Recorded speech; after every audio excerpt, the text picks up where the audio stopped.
Luc, chapitre 9. Jésus rassembla les 12 apôtres et leur donna puissance et autorité pour chasser tous les démons et guérir les maladies.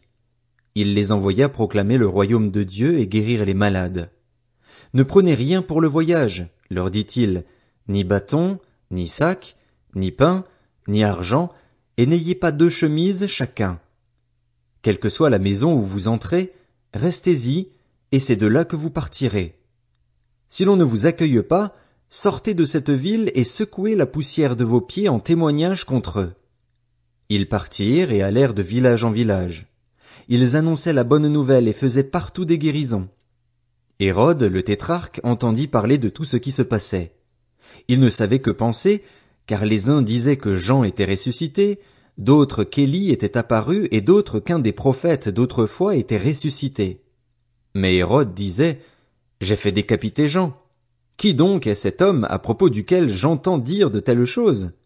Et il cherchait à le voir. À leur retour, les apôtres racontèrent à Jésus tout ce qu'ils avaient fait. Il les prit avec lui et se retira à l'écart, du côté d'une ville appelée Bethsaïda. Mais les gens l'apprirent et le suivirent. Jésus les accueillit. Il leur parlait du royaume de Dieu et il guérissait ceux qui en avaient besoin. Comme le jour commençait à baisser, les 12 s'approchèrent et lui dirent: Renvoie la foule, afin qu'elle aille dans les villages et dans les campagnes des environs pour se loger et pour trouver de quoi manger, car nous sommes ici dans un endroit désert. Mais Jésus leur dit: Donnez-leur vous-même à manger. Ils répondirent: Nous n'avons pas plus de 5 pains et 2 poissons, à moins d'aller nous-mêmes acheter des vivres pour tout ce peuple. En effet, il y avait environ 5000 hommes. Jésus dit à ses disciples: Faites-les asseoir par groupe de 50. C'est ce qu'ils firent, et tout le monde s'assit. Jésus prit les 5 pains et les 2 poissons, leva les yeux vers le ciel et les bénit. Puis il les rompit et les donna aux disciples afin qu'ils les distribuent à la foule. Tous mangèrent et furent rassasiés, et l'on emporta 12 paniers pleins des morceaux qui restaient. Un jour, Jésus priait à l'écart et ses disciples étaient avec lui.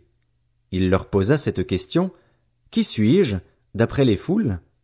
Ils répondirent: D'après les uns, Jean-Baptiste; d'après certains, Élie; d'après d'autres, un des prophètes d'autrefois qui est ressuscité. Et d'après vous, qui suis-je? Leur demanda-t-il. Pierre répondit: Le Messie de Dieu. Jésus leur recommanda sévèrement de ne le dire à personne. Il ajouta qu'il fallait que le Fils de l'homme souffre beaucoup, qu'il soit rejeté par les anciens, par les chefs des prêtres et par les spécialistes de la loi, qu'il soit mis à mort et qu'il ressuscite le 3e jour. Puis il dit à tous: Si quelqu'un veut être mon disciple, qu'il renonce à lui-même, qu'il se charge chaque jour de sa croix et qu'il me suive, car celui qui voudra sauver sa vie la perdra, mais celui qui la perdra à cause de moi la sauvera. Que sert-il à un homme de gagner le monde entier, s'il se perd ou se détruit lui-même? En effet, celui qui aura honte de moi et de mes paroles, le Fils de l'homme aura honte de lui, quand il viendra dans sa gloire et dans celle du Père et des saints anges. Je vous le dis en vérité, quelques-uns de ceux qui sont ici ne mourront pas avant d'avoir vu le royaume de Dieu. Environ 8 jours après avoir dit ces paroles, Jésus prit avec lui Pierre, Jean et Jacques, et il monta sur la montagne pour prier. Pendant qu'il priait, l'aspect de son visage changea et son vêtement devint d'une blancheur éclatante. Et voici que 2 hommes s'entretenaient avec lui. C'étaient Moïse et Élie. Apparaissant dans la gloire, il parlait de son prochain départ qui allait s'accomplir à Jérusalem. Pierre et ses compagnons étaient accablés de sommeil, mais, restés éveillés, ils virent la gloire de Jésus et les 2 hommes qui étaient avec lui. Au moment où ces hommes se séparaient de Jésus, Pierre lui dit: Maître, il est bon que nous soyons ici. Faisons 3 abris, un pour toi, un pour Moïse et un pour Élie. Ils ne savaient pas ce qu'ils disaient. Ils parlaient encore quand une nuée vint les couvrir. Les disciples furent saisis de frayeur en les voyant disparaître dans la nuée. Et de la nuée sortit une voix qui dit: Celui-ci est mon fils bien-aimé, écoutez-le. Quand la voix se fit entendre, Jésus se retrouva seul. Les disciples gardèrent le silence et, à cette époque-là, ils ne racontèrent rien à personne de ce qu'ils avaient vu. Le lendemain, lorsqu'ils furent descendus de la montagne, une grande foule vint à la rencontre de Jésus. Alors, du milieu de la foule, un homme s'écria, « Maître, je t'en prie, jette les regards sur mon fils, car c'est mon fils unique. Un esprit s'empare de lui et tout à coup il pousse des cris. L'esprit le secoue violemment, le fait écumer et le quitte à grand-peine, après l'avoir tout brisé. J'ai prié tes disciples de le chasser et ils n'ont pas pu. » Génération incrédule et perverse, répondit Jésus, jusqu'à quand serai-je avec vous et devrais-je vous supporter? Amène ton fils ici. Tandis que l'enfant s'approchait, le démon le jeta par terre et le secoua violemment, mais Jésus menaça l'esprit impur, guérit l'enfant et le rendit à son père. Tous furent frappés par la grandeur de Dieu. Alors que chacun s'émerveillait de tout ce que faisait Jésus, il dit à ses disciples, « Quant à vous, écoutez bien ceci. Le Fils de l'homme doit être livré entre les mains des hommes. » Cependant, ils ne comprenaient pas cette parole. Elle était voilée pour eux afin qu'ils n'en saisissent pas le sens, et ils avaient peur de l'interroger à ce sujet. Ils eurent une discussion entre eux pour savoir lequel parmi eux était le plus grand.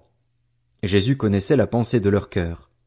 Il prit un petit enfant, le plaça près de lui et leur dit, « Celui qui accueille en mon nom ce petit enfant, c'est moi-même qui l'accueille, et celui qui m'accueille accueille celui qui m'a envoyé. En effet, celui qui est le plus petit parmi vous tous, c'est celui-là qui est grand. » Jean prit la parole et dit, « Maître, nous avons vu quelqu'un chasser des démons en ton nom et nous l'en avons empêché, parce qu'il ne nous suit pas. » « Ne l'en empêchez pas, lui répondit Jésus, car celui qui n'est pas contre nous est pour nous. » Lorsqu'approchèrent les jours où il devait être enlevé du monde, Jésus prit la décision de se rendre à Jérusalem.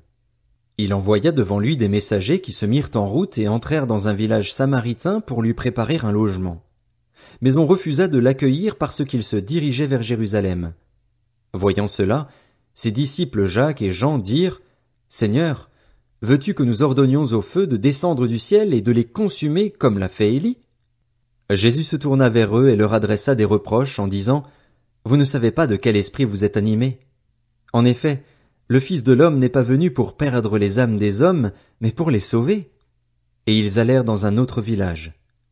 Pendant qu'ils étaient en chemin, un homme lui dit, « Seigneur, je te suivrai partout où tu iras. » Jésus lui répondit, « Les renards ont des tanières et les oiseaux du ciel ont des nids, mais le Fils de l'homme n'a pas un endroit où il puisse reposer sa tête. » Il dit à un autre, « Suis-moi. » Il répondit, « Seigneur, permets-moi d'aller d'abord enterrer mon père. » Mais Jésus lui dit, « Laisse les morts enterrer leurs morts et toi, va annoncer le royaume de Dieu. » Un autre dit, « Je te suivrai, Seigneur, mais permets-moi d'aller d'abord faire mes adieux à ceux de ma maison. » Jésus lui répondit, « Celui qui met la main à la charrue et regarde en arrière n'est pas fait pour le royaume de Dieu. »